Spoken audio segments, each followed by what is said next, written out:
Service in Tulsa has issued a tornado warning for west central Washington County in northwestern Arkansas, east central Adair County in northeastern Oklahoma until 7 a.m. Central Daylight Time. At 6:26 a.m. Central Daylight Time, a severe thunderstorm capable of producing a tornado was located 3 miles east of Barron, moving northeast at 25 miles per hour. Expected hazards include tornado. This is a radar-indicated threat rotation. The following impacts are expected. Flying debris will be dangerous to those caught without shelter. Mobile homes will be damaged or destroyed.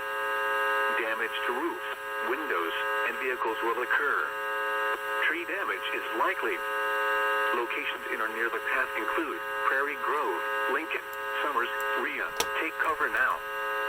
Move to a basement or an interior room on the lowest floor of a sturdy building. Avoid windows. If you are outdoors, in a mobile home, or in a vehicle, move to the closest substantial shelter and protect yourself from flying debris.